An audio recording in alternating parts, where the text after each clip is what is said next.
Hi everyone, मैं गौरव कुमार और स्वागत करता हूं हमारे इस चैनल ग्रीशा एकेडमी में। और आज हम पढ़ने वाले हैं महाराष्ट्र स्टेट बोर्ड का 9th स्टैंडर्ड का अलजेब्रा, जिसमें का चैप्टर नंबर 6 फाइनेंशियल प्लानिंग। और फाइनेंशियल प्लानिंग की प्रैक्टिस सेट 6.1 और 6.1 के example number 4th and 5th हम इस लेक्चर वीडियो में कवर करने वाले हैं। जी हाँ दोस्तों, लास्ट लेक्चर वीडियो में हमने प्रैक्टिस सेट 6.1 स्टार्ट किया था, जिसमें कि एग्जाम्पल नंबर 1, 2 एंड 3 हमने कवर किए थे।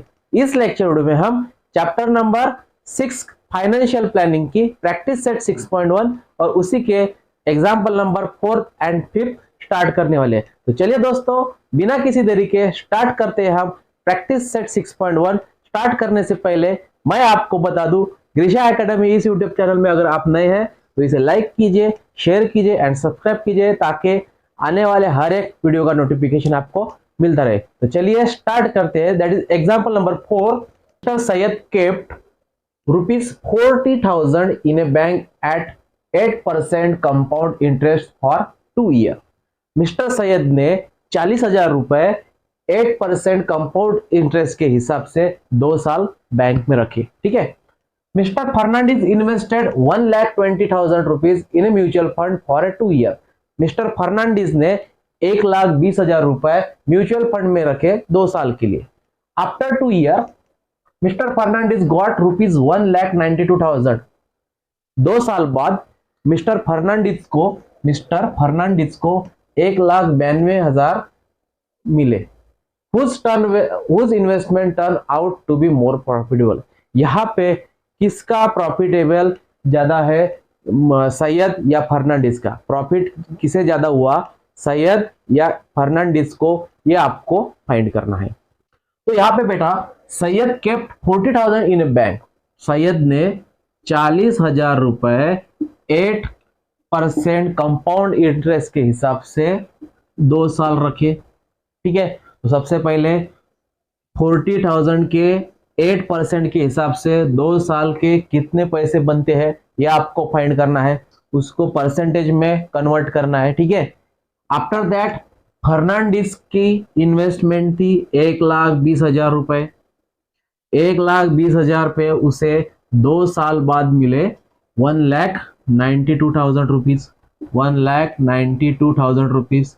तो इसका भी कन्वर्जन आपको परसेंटेज में करना है, और दोनों का परसेंटेज कंपैरिजन करने के बाद किसका, सैयद या फर्नांडिस का प्रॉफिट ज्यादा है, यह आपको फाइंड करना है। ठीक है। तो मैं यहाँ पे लिखता हूं, सबसे पहले हम मिस्टर सैयद का प्रॉफिट फाइंड करेंगे।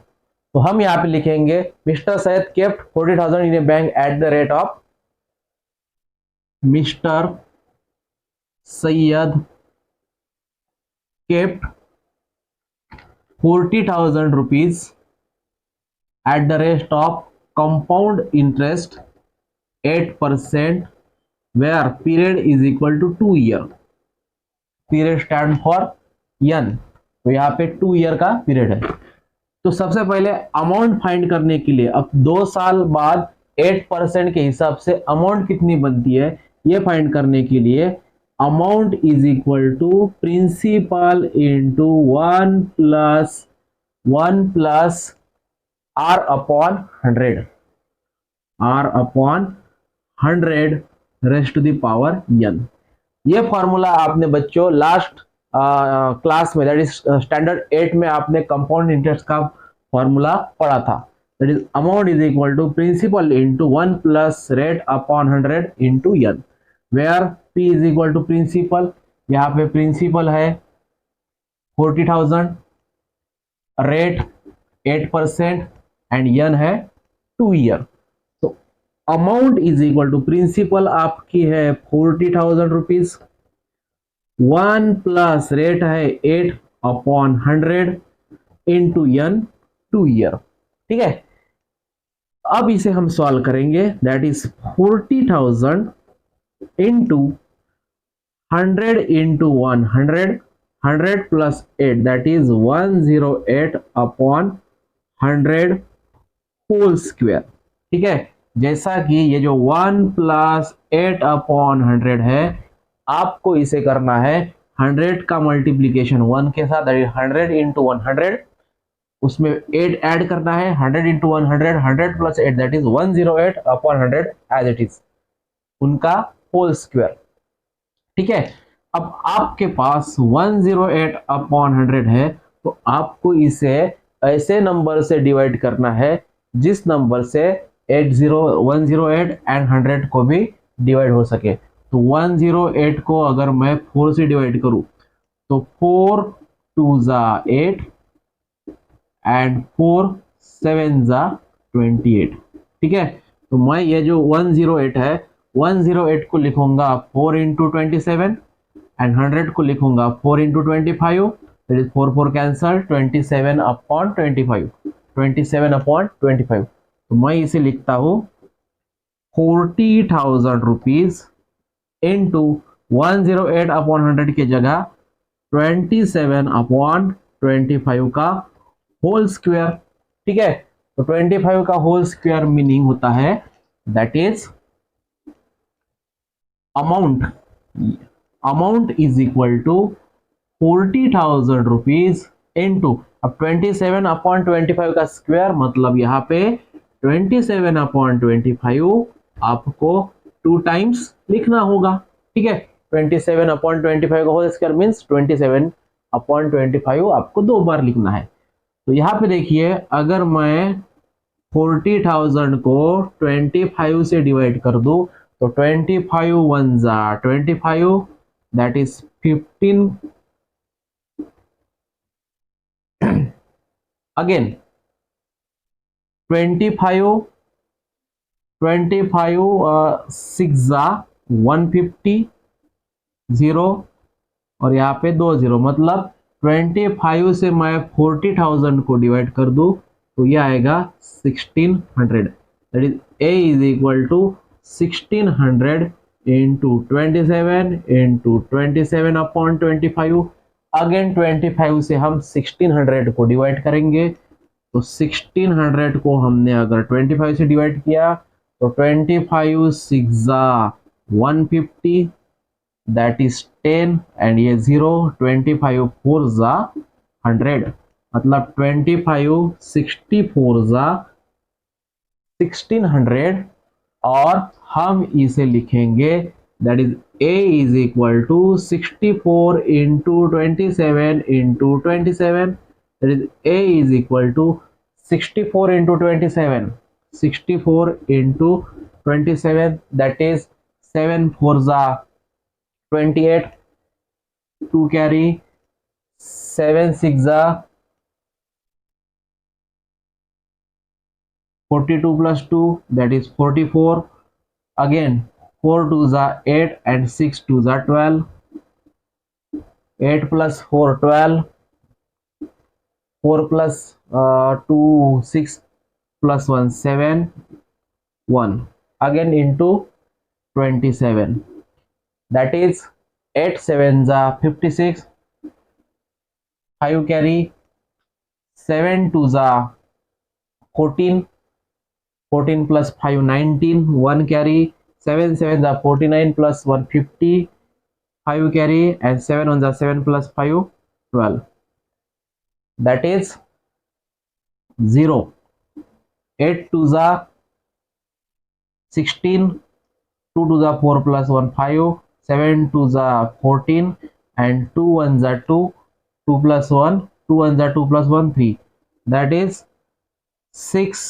5 6 6 4, 4 6 6 5 6, अमाउंट आ गई 4 6 6 5 6।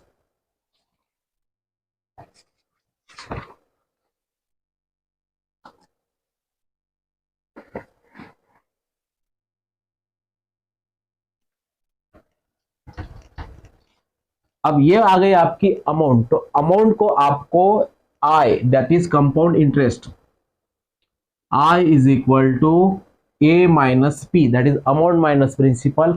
तो अमाउंट है आपकी दैट इज 4 6 6 5 6 माइनस प्रिंसिपल 40,000, इनमें से आपने सब्सट्रैक्शन की तो आपको रिमेनिंग रहेगा 6 6 5 6, ये हो गया इंटरेस्ट।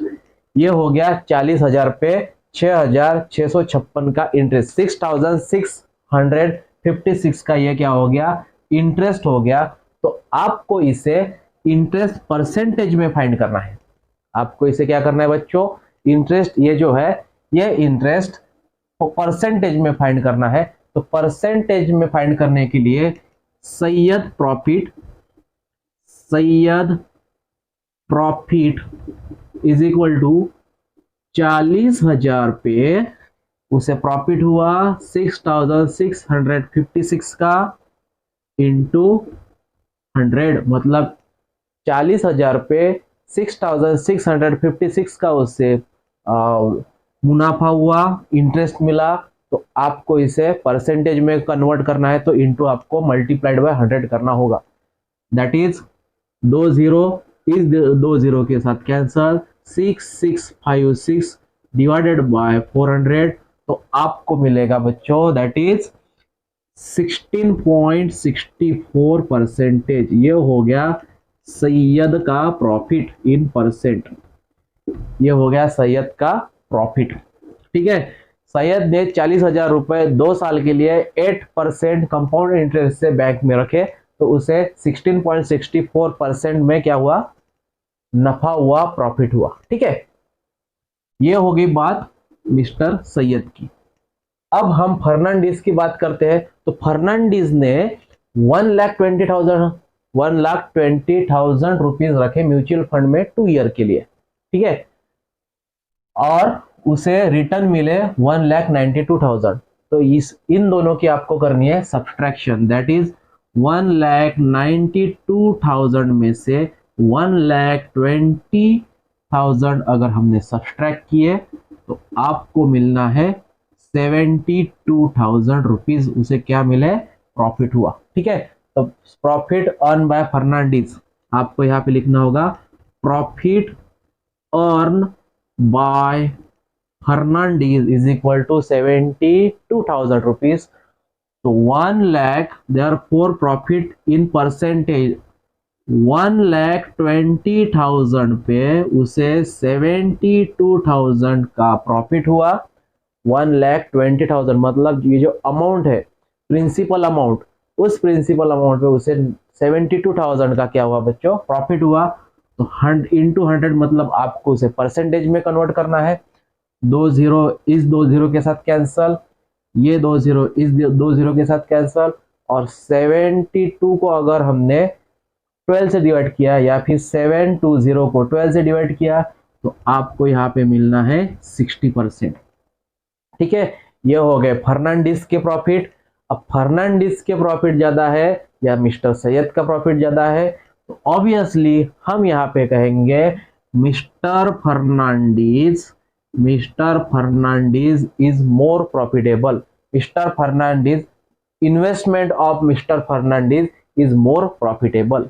यहाँ पे ये जो फर्नांडिस की इन्वेस्टमेंट है ये मोर प्रॉफिटेबल है, तो आपको लिखना होगा कि Mr Fernandes investment is more profitable than Mr Syed. तो ये था बच्चों आपका एग्जाम्पल नंबर 4। चलिए देखते हैं लास्ट एग्जाम्पल। देखिए बेटा, 5th एग्जाम्पल है, Samira spend 90% of her income and donate 3% for a social useful causes. 90% Samira जो है, समीरा नाम की व्यक्ति 90% खर्चा कर देती है। 90% के बाद 3% खर्चा वो सोशल वर्क में लगा देती है। मतलब समीरा का जितना भी इनकम है, जितना भी मंथली इनकम है, उस मंथली इनकम में से वो 90% उसके पर्सनल कॉजेस के लिए एंड 3% सोशल वर्क के लिए खर्च कर देती है। ठीक है, और उसके बावजूद भी उसके पास 1750 रुपीज बच जाते हैं at the end of month. ठीक है, एंड मंथ के एंड में उसके पास सेव होते हैं 1750 rupees. What was her income that month, मतलब मंथली इनकम उसका समीरा का फाइंड करना है। ठीक है, तो समीरा का मंथली इनकम आपको फाइंड करने के लिए सबसे पहले समीरा का मंथली इनकम आपको डिनोट करना होगा एक्स से। मैं यहां पे लिखता हूं सपोज या फिर let Sameera's monthly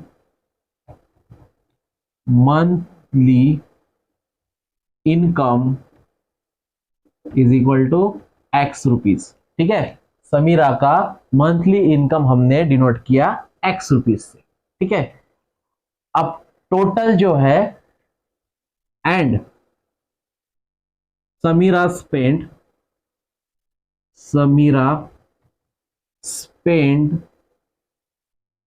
total 90% plus 3% is equal to 93%। Total spending of Sameera is 93%, मतलब 90% वो खुद खर्च कर देती है एंड 3% वो सोशल वर्क में लगा देती है, तो उसका टोटल खर्चा हो गया 93%। ठीक है, तो एक्स रुपीज के जितना भी उसका इनकम है, मंथली इनकम है, तो मंथली इनकम के 90% मतलब समीरा का खर्च हो जाएगा। Therefore 93% of x rupees is equal to 93% का 93 upon 100 into x, that is 93x upon 100। ठीक है, ये समीरा का स्पेंडिंग हो गया, ये समीरा का खर्चा हो गया परसेंटेज में, और ये हो गया समीरा का खर्चा रुपीज में। ठीक है, 93% of x rupees that is 93x into 100, ये हो गया conversion of percentage into rupees. ठीक है, अब हम यहां पे लिखेंगे we know that income minus expenditure, that is saving is equal to income minus expenditure। ठीक है, ये हो गया एक्सपेंडिचर, इसे कहते हैं हम एक्सपेंडिचर, मतलब ये हो गया उसका खर्चा। तो इनकम है समीरा का एक्स, इनकम हमने डिनोट किया एक्स से, माइनस ये हो गया एक्सपेंडिचर 93x अपॉन 100। ठीक है, एंड सेविंग है उसकी 1750 रुपीज समीरा की क्या है, सेविंग है। तो ये फॉर्मूला के जरिए that is saving is equal to income minus expenditure, हम इनकम रखेंगे x, एक्सपेंडिचर रखेंगे 93x अपॉन 100 एंड 1750 सेविंग। अब इसे आपको सॉल्व करना है, that is 1750 is equal to 100 into x, that is 100x minus 93x upon 100। ठीक है, 100 का मल्टीप्लीकेशन x के साथ माइनस 93x अपॉन 100। अब ये जो 100 है यहाँ पे डिवीजन में है, 100 का और 1750 का हो जाएगा मल्टीप्लीकेशन, तो 1750 को अगर 100 से आप मल्टीप्लाई करते हो तो 2 जीरो आपको बढ़ा देने हैं, एंड 100x माइनस 93x ये बन जाएगा आपका 7x। ठीक है, और ये जो 7 यहाँ पे मल्टीप्लीकेशन में है इधर चला आया, मतलब इसे डिवाइड हो जाएगा 175,000 divided by 7 is equal to x। ठीक है, और 175 को अगर आप 7 से डिवाइड करते हो, दैट इज 175 को अगर आप 7 से डिवाइड करते हो तो 7 2 जा 14, दैट इज 3 रिमाइंडर, एंड ये 5 यहाँ पे लिखा, 7 5 जा 35, दैट इज रिमाइंडर इज 0। मतलब अगर आप 7 से डिवाइड करते हो 175 को तो आपको मिलना है 25, और 25 पे 1 2 3 0 लगा देने हैं, that is x is equal to 25 पे 1 2 3 0, मतलब x इज इक्वल टू 25,000।